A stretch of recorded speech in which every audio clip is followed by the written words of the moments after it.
Fazer a análise de 20 anos da Lava Jato em 15 minutos é muito difícil. Bem, primeiro eu quero agradecer o convite, meu querido Tadeu Venere, foi uma honra, é uma honra estar aqui, sob a presidência da Adriana, meus colegas de mesa. Eu acho que é muito importante um debate como esse, especialmente porque certamente virão várias visões. Eu, como advogado criminal, que advoguei desde o primeiro dia da Lava Jato, quando ocorreu aqui a busca e apreensão no posto, que se veio dar o nome à operação, eu fui advogado ali. E quando estava advogando para Alberto Youssef, em setembro de 2014, eu entrei com habeas corpus e os procuradores da Força Tarefa exigiram do Alberto Youssef, que estava preso, que desistisse do habeas corpus. Eu achei aquilo tão escandaloso, meu querido Beto, que eu imediatamente vi que eu precisava estudar essa operação. A nossa operação Lava Jato, na verdade, era um projeto de poder. Um projeto de poder, nada mais do que isso. Eu não quero tocar em alguns detalhes. Claro que houve corrupção, é importante que faça o enfrentamento. Ninguém pode enfrentar a corrupção fazendo corrupção. Ninguém pode enfrentar a corrupção rasgando a Constituição da República. O ministro Gilmar Mendes deu uma definição exemplar sobre o que significa a Operação Lava Jato depois de tanto tempo. O maior escândalo judicial da nossa história.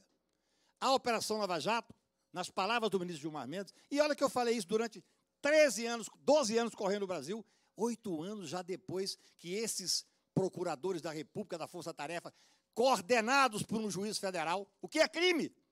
Coordenados por um juiz federal, eles se sentiam semideuses. Eles acreditaram na imprensa que os tornou semideuses e heróis da pátria, por serem indigentes intelectuais, absolutamente despreparados intelectualmente. Se tivessem lido Brecht, teriam visto que está lá, triste do país que precisa de heróis. Ou se tivesse lido Fernando Pessoa, no poema Em Linha Reto, que fale, arre, estou farto de semideuses, onde é que há homens no mundo? Eles acreditaram que eram deuses e semideuses e atropelaram a Constituição e os direitos e garantias constitucionais.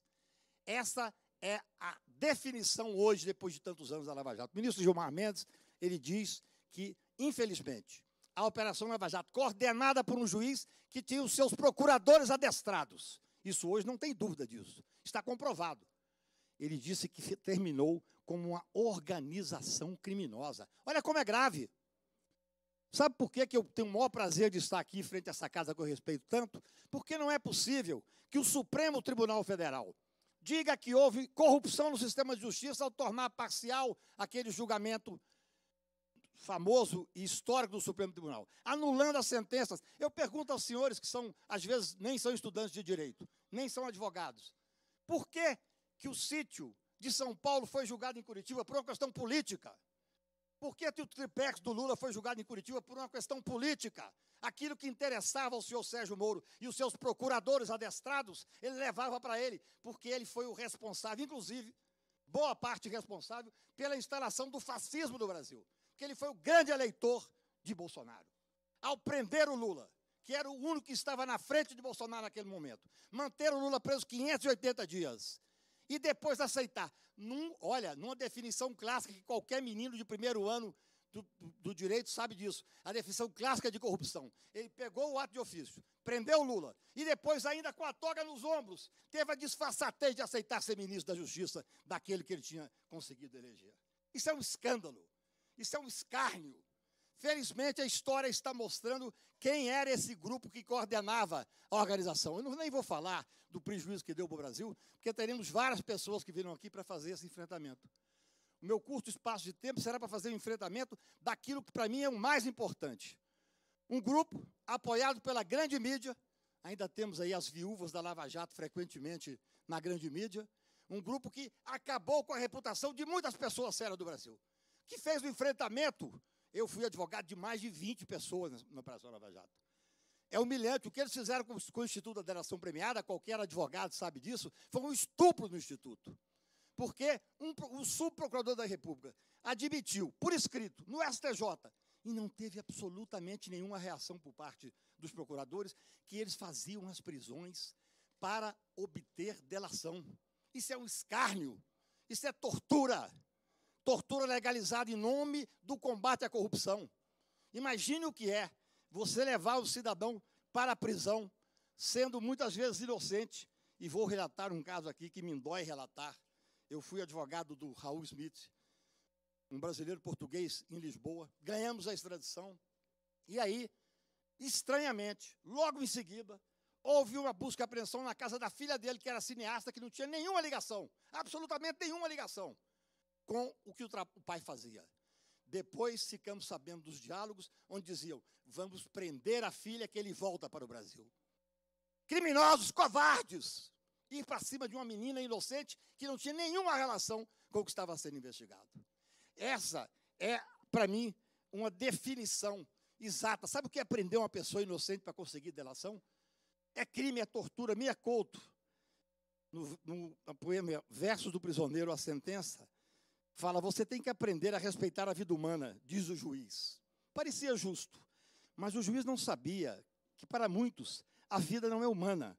O prisioneiro retorquiu. Há muito me demiti de ser pessoa. E proferiu por fim. Um dia, a nossa vida será, enfim, viva e nossa. É isso. Vocês não podem ter noção, eu sou advogado criminal, só faço isso na vida, do que significa uma prisão injusta. Uma prisão do que se faz numa pessoa pelo fato de ser um inimigo político. A Lava Jato nada mais foi do que um projeto político de poder, coordenado por um juiz, que eu já conhecia, porque já tínhamos ganhado uma outra operação gravíssima dele, coordenado por um juiz que coordenava procuradores da República, que instrumentalizaram o Poder Judiciário, instrumentalizaram o Ministério Público, com o apoio da grande mídia. E eu falava lá no início, deputada, falava assim, temos que investigar, porque certamente tem interesse econômico e financeiro, que estão quebrando as empresas. Combata-se a corrupção é feita por diretores, por presidentes, por funcionários. Eles quebraram as empresas. E aí, depois, o que se descobriu? Isso é um ponto fundamental, meu querido Beto Richa. Isso é um ponto fundamental. O que se descobriu é que existia, sim, um conluio com autoridades americanas, inclusive naquela feitura daquela fundação privada, onde 2,5 bilhões seriam aproveitados. É quase um fundo partidário que esses procuradores indigentes intelectuais, sem escrúpulo nenhum, queriam fazer para fazer política. Quem diz isso não sou eu. Eu disse durante 8 anos, Brasil afora. Mas quem diz isso é o relatório do Conselho Nacional de Justiça. Olha só, o que eu queria mais trazer para a reflexão aqui dos meus queridos amigos. O mais importante, Lígia, é a gente ter a certeza que a Lava Jato não acabou. A Lava Jato está agora num processo diferente, de necessária investigação dos crimes cometidos por esse juiz, por alguns outros juízes e pelos procuradores que faziam parte da força-tarefa. O Brasil tem que se levar a sério. Na época da ditadura, nós não enfrentamos a ditadura como deveria ser enfrentada, não fizemos a responsabilização criminal daqueles torturadores e assassinos. Isso deu em quê? Deu num fascista que tentou o golpe, quase foi expulso do exército, que depois virou presidente da República e que no dia que ele foi votar contra Dilma, ele exaltou o brilhante Ustra, que é um torturador, tinha que ser caçado. O Brasil tem que se levar a sério. Não é possível que nesse momento, sabendo o que estamos sabendo parte, agora é hora de fazer a investigação. Quem diz, não sou eu. Quem diz é o Conselho Nacional de Justiça, que fala expressamente, num belíssimo trabalho do ministro Luiz Salomão, com muita independência técnica e coragem, ele faz um trabalho no relatório onde ele diz que esse grupo da Lava Jato, e ele nomina Sérgio Moro, Deltan Dallagnol, Gabriela Hart e outros procuradores, se uniram a empresas e americanas para poder fazer ilegalidades. E ele diz, corrupção, peculato, prevaricação, está escrito no relatório. Sabe, eu sou advogado criminal. A obrigação agora que se tem é pegar esse relatório e fazer desse relatório uma notícia crimes, para que a Procuradoria da República, ocupada por um cidadão íntegro e competente, possa determinar uma investigação séria e a fundo, porque o Conselho Nacional de Justiça disse que o doutor Moro, o doutor Deltan e mais alguns procuradores cometeram crime de prevaricação e de corrupção. Não sou eu que estou dizendo mais, eu corri o Brasil inteiro dizendo isso durante muitos anos. Essa é uma questão que eu digo que a Lava Jato não acabou, porque, para mim, é necessário fazer essa investigação. É muito difícil você fazer críticas simplesmente a uma operação que teve o apoio midiático tão grande como esse. É incrível, meu querido Lula. A força da Operação Lava Jato foi a que a destruiu, porque eles relaxaram, eles acharam que eram donos do país. Pararam de ter limites. Essa fundação, uma primeira de 2 bilhões e tanto, falava-se uma outra de 6 bilhões. Isso é um escárnio. Os senhores são políticos e representam o Brasil. O fundo partidário é 4 bilhões. Eles queriam fazer um partideco de pessoas que não são... Não vou dizer o que penso realmente, que eu respeito a casa onde estou. Mas queriam fazer com alguns bilhões de dinheiro público. De dinheiro público. O que não interessa hoje a discussão, para mim, mais importante? É que a Lava Jato só vai acabar, só pode acabar, no dia que a sociedade brasileira apoiar uma investigação rigorosa contra esses que instrumentalizaram o Poder Judiciário, que instrumentalizaram o Ministério Público e que fizeram para mim, o maior prejuízo à nação, que é a perda da credibilidade momentânea por parte do Poder Judiciário. O Supremo Tribunal diz que houve corrupção no sistema de justiça. Não é possível que fique por aí. E digo mais, falou-se aqui da ADC que julgamos no Supremo sobre a prisão em segundo grau. Eu fui autor da primeira ADC, ADC 43. Por sinal, foi o julgamento dessas ADCs que deu a liberdade ao Lula. Não foi o julgamento da parcialidade.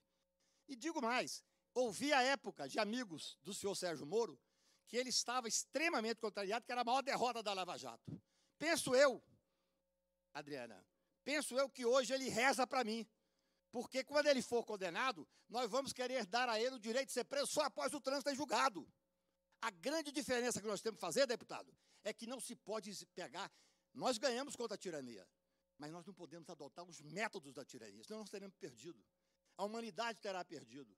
Nós queremos dar a esses procuradores, a esses juízes, membros do Ministério Público e membros do Poder Judiciário, tudo aquilo que eles não deram aos réus, à época que eles eram os todos poderosos do Brasil. Vamos dar o devido processo legal. Vamos dar o direito de defesa. Vamos dar, inclusive, o direito de apelar em liberdade. E só ser recolhido à prisão depois do devido processo legal e após o trânsito em julgado, que foi a maior derrota dele e que hoje tenho a impressão que ele é feliz por ter tido essa derrota. Ou seja, nós não podemos aqui dizer, numa casa importante como a Câmara dos Deputados, nós não podemos dizer que os fins justificam os meios, que é necessário enfrentar a corrupção a qualquer custo. Nós só existimos enquanto civilização se nós tivermos as regras constitucionais postas. O direito que serve para mim tem que servir para aquele que eu não gosto. Não interessa. Por isso estou aqui pregando uma investigação absolutamente séria, absolutamente profunda. Nós temos 2 parâmetros. Temos o Supremo Tribunal Federal, que anulou por tanto incompetência como por parcialidade. A parcialidade é a coisa mais grave que pode existir para um juiz.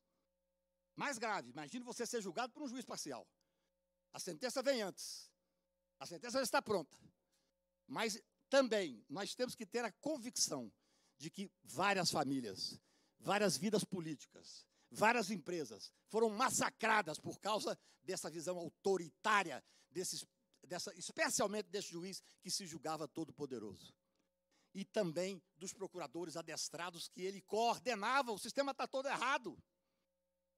Resta agora a gente ter a grandeza de querer, sim, levar uma tranquilidade jurídica. Claro, fazendo um enfrentamento, dando direito à ampla defesa.